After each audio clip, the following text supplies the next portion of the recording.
النصيحة قلنا لمن قال لله ولكتابه ولرسوله ولأئمة المسلمين وعامتهم. Louange à Allah, Seigneur de l'univers, que le salut et les bénédictions d'Allah soient sur le plus noble des prophètes et messagers, notre prophète Mohammed, ainsi que sur sa famille et ses compagnons et ceux qui l'ont suivi dans la bienfaisance jusqu'au jour dernier. As-tu déjà réfléchi pourquoi Allah nous a obligés à jeûner? Sachant que par sa science et sa miséricorde, jamais Allah va nous rendre une chose obligatoire sans qu'il n'y ait dans cela des bienfaits et des bénéfices pour nous. Les bienfaits du jeûne sont nombreux et connus, comme purifier son âme, dominer ses passions, parfaire son comportement. Mais il y en a un qui nous est essentiel. On en a autant besoin que notre dépendance à l'oxygène. C'est une question de vie ou de mort, sans quoi il serait impossible d'obtenir le paradis, l'amour, le pardon, la proximité d'Allah Azza wa Jal. As-tu trouvé? Alors écoute cette parole d'Allah Azza wa Jal. يا أيها الذين آمنوا كتب عليكم الصيام كما كتب على الذين من قبلكم لعلكم تتقون. Ô les croyants, on vous a prescrit le jeûne comme on l'a prescrit à ceux d'avant vous. Ainsi atteindrez-vous la piété. Donc, un des objectifs du jeûne, c'est atteindre la piété et taqwa. Et dans un autre verset, Allah dit وَتَزَوَّدُوا فَإِنَّ خَيْرَ الزَّادِ التَّقْوَى وَاتَّقُونِ يَا أُولِي الْأَلْبَابِ.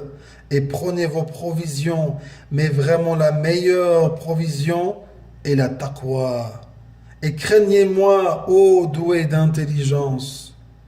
Et dans un autre verset, Allah dit يَا أَيُّهَا النَّاسِ إنا خلقناكم من ذكر وأنثى وجعلناكم شعوبا وقبائل لتعارفوا إن أكرمكم عند الله أتقاكم إن الله عليم خبير.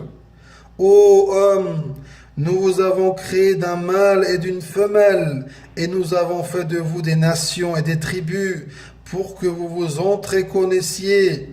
Le plus noble d'entre vous auprès d'Allah est le plus pieux. Allah est certes omniscient et grand connaisseur.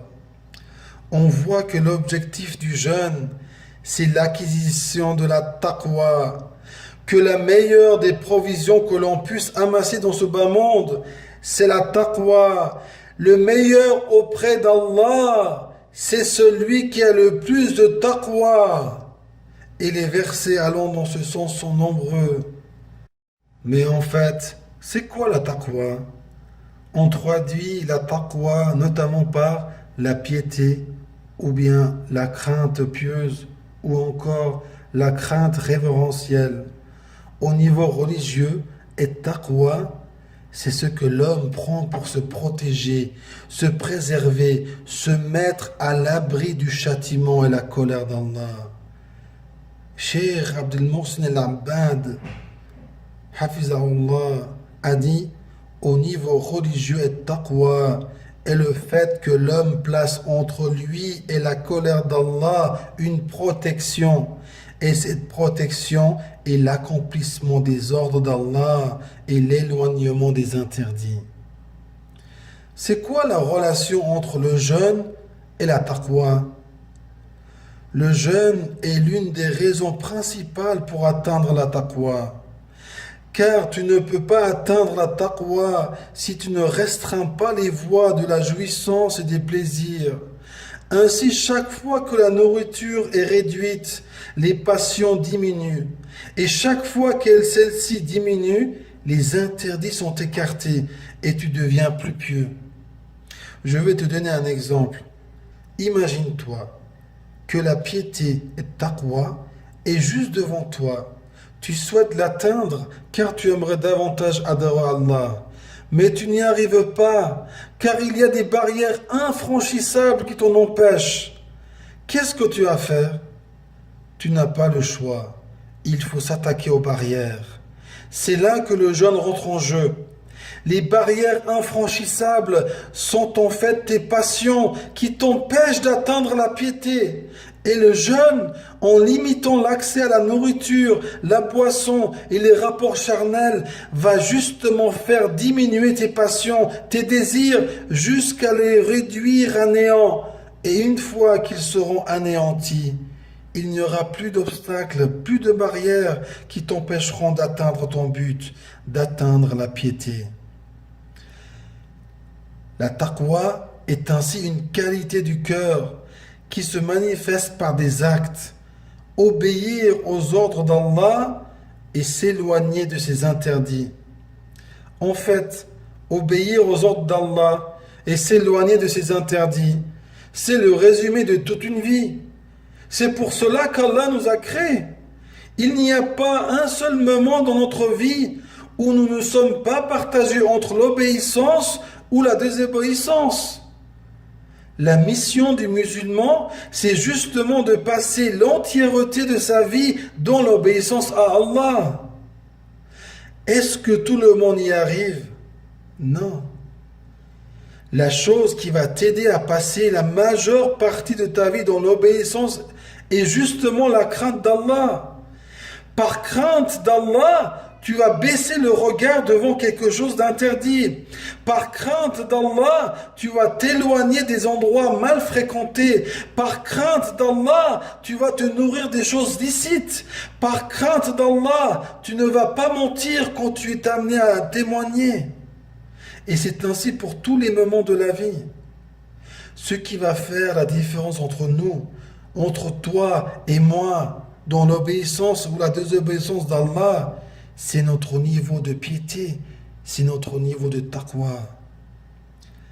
Sache que ce qui va te protéger du châtiment n'est point ta richesse, ni ta beauté, encore moins ta couleur de peau ou ta filiation, mais plutôt l'obéissance à Allah, c'est-à-dire l'accomplissement de ses ordres et l'éloignement de tout ce qu'il a interdit.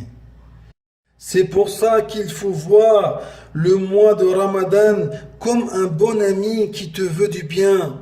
Avec le jeûne et d'autres œuvres pieuses qui s'y trouvent, il va d'un côté soigner tes blessures, te purifier de tes péchés, et de l'autre côté, il va t'amener dans une dimension spirituelle que tu n'auras pas pu atteindre autrement.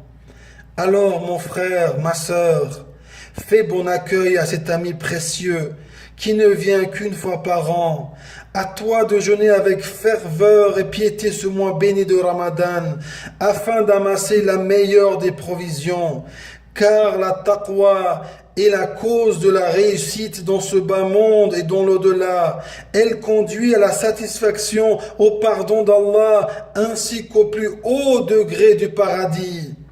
Et n'oublie pas que ce bon ami, c'est Allah qui te l'envoie par miséricorde pour toi. Je termine avec cette parole de notre bien-aimé prophète Muhammad sallallahu alayhi wa sallam qui a dit Ittaqillah haythuma kunt. Crains Allah où que tu sois.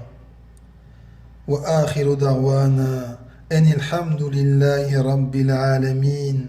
والصلاة والسلام على نبينا محمد وعلى آله وأصحابه أجمعين.